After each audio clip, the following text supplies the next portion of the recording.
आप देख रहे हैं लाइव इंडिया हर पल। नमस्कार, लाइव इंडिया में आपका स्वागत है। मैं अनिल सम्राट। देखिए, जापान की बात करेंगे, कल ही की बात करेंगे, जहां 7.1 तीव्रता का भूकंप आया। लेकिन जापान में ऐसी पद्धति है, ऐसा सिस्टम है वहां पर कि भारी नुकसान नहीं हुआ।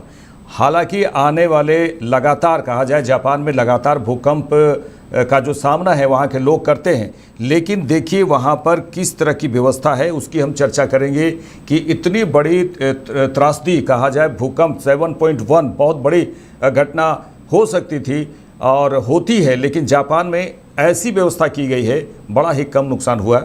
देखिए, जापान में 7.1 तीव्रता के भूकंप ने एक बार फिर दुनिया का ध्यान खींचा है, लेकिन बड़े पैमाने पर तबाही नहीं हुई। इसकी वजह है भूकंप रोधी निर्माण, अर्ली वार्निंग सिस्टम, सख्त कानून और लोगों की तैयारी। आखिर कैसे जापान ने आपदा प्रबंधन में दुनिया के लिए एक मिसाइल काम की है। 7.1 तीव्रता का भूकंप किसी भी देश के लिए बड़ी तबाही का कारण बन सकता है, लेकिन जापान में ऐसा नहीं हुआ। इमारतें हिली, सड़कें दरकी, ट्रेन कुछ समय के लिए रुकी, लेकिन बड़े पैमाने पर जनहानि नहीं हुई। इसकी वजह सिर्फ आधुनिक तकनीक नहीं, बल्कि दशकों से बनाई गई ऐसी व्यवस्था है जिसमें सरकार, वैज्ञानिक, इंजीनियर और आम नागरिक सभी बराबर की भूमिका निभाते हैं। सवाल यह है कि आखिर जापान ने ऐसा क्या किया जिससे दुनिया का सबसे ज़्यादा भूकंप प्रभावित देश भी बड़ी त्रासदियों को काफ़ी हद तक नियंत्रित कर लेता है। जापान दुनिया के सबसे अधिक भूकंप प्रभावित देशों में शामिल है। प्रशांत महासागर के रिंग ऑफ फायर पर स्थित होने के कारण यहाँ हर साल हजारों छोटे बड़े भूकंप आते हैं। कई झटके इतने हल्के होते हैं कि लोगों को महसूस भी नहीं होते, जबकि कुछ बड़े भूकंप पूरे देश को हिला देते हैं। इसके बावजूद बड़े पैमाने पर जान माल का नुकसान अपेक्षाकृत कम होता है, क्योंकि देश ने प्राकृतिक आपदाओं के साथ जीना सीख लिया है। यहाँ इमारतों का निर्माण भूकंप रोधी मानकों के अनुसार किया जाता है। नई इमारतों में बेस आइसोलेशन, शॉक एब्जॉर्बर और फ्लेक्सिबल स्ट्रक्चर जैसे तकनीकें इस्तेमाल होती है, जैसे तेज झटकों के दौरान भी इमारतें गिरने के बजाय केवल हिलती हैं।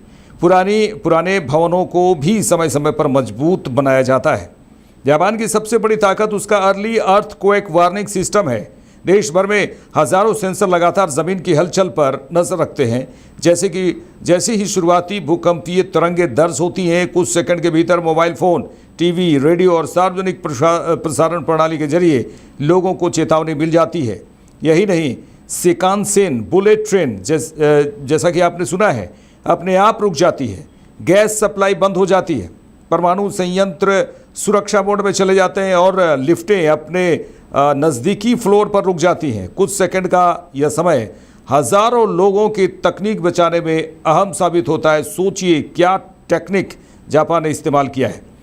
जापान में आपदा प्रबंधन सिर्फ सरकारी जिम्मेदारी नहीं है। स्कूलों, दफ्तरों, अस्पतालों और आवासीय इलाकों में नियमित मॉक ड्रिल कराई जाती है। नियमित डेली बच्चों को बचपन से ही भूकंप आने पर क्या करना है, इसकी ट्रेनिंग दी जाती है। लगभग हर परिवार के पास इमरजेंसी किट, पीने का पानी, दवाइयाँ, टॉर्च और ज़रूरी सामान पहले से तैयार रहते हैं। सरकार समय समय पर नागरिकों को जागरूक करती रहती है। यही वजह है कि खतरे की स्थिति से जो लोग हैं वो घबराने के बजाय तय प्रोटोकॉल का पालन करते हैं। विशेषज्ञ मानते हैं कि तकनीकी रूप से तभी सफल होती है जब नागरिक भी उसके साथ तैयार हो, तभी टेक्निक जो है वो सक्सेस होता है। भारत का बड़ा हिस्सा भी भूकंप संवेदनशील क्षेत्रों में आता है। हिमालयी राज्यों दिल्ली, एनसीआर, गुजरात और पूर्वोत्तर में बड़े भूकंप का खतरा हमेशा बना रहता है, लेकिन यहाँ अब भी बड़ी संख्या में इमारतें भूकंप रोधी मानकों के अनुरूप नहीं हैं। विशेषज्ञों का मानना है कि जापान की तरह सख्त बिल्डिंग कोड का पालन, अर्ली वार्निंग सिस्टम का विस्तार, नियमित मॉक ड्रिल और लोगों में जागरूकता बढ़ाना भविष्य में बड़े नुकसान को काफ़ी हद तक कम कर सकता है। देखिए, दुनिया के सबसे सक्रिय भूकंप क्षेत्र रिंग ऑफ फायर पर स्थित है जापान। हर साल हजारों भूकंप दर्ज किए जाते हैं। भूकंप रोधी बिल्डिंग कोड दुनिया में सबसे सख्त, अर्ली अर्थक्वेक वार्निंग सिस्टम पूरे देश में सक्रिय है। बुलेट ट्रेन, गैस और परमाणु संयंत्र स्वतः सुरक्षित मोड में चले जाते हैं। स्कूलों और दफ्तरों में नियमित मॉक ड्रिल, लगभग हर परिवार के पास इमरजेंसी किट है।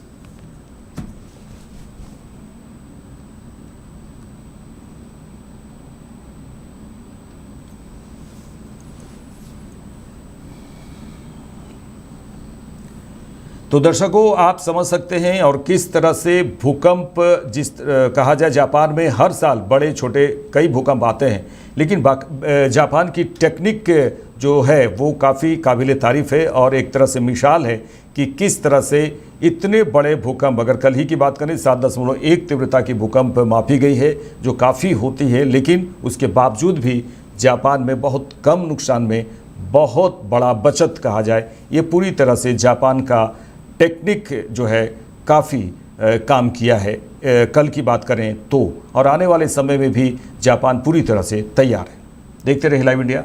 नमस्कार।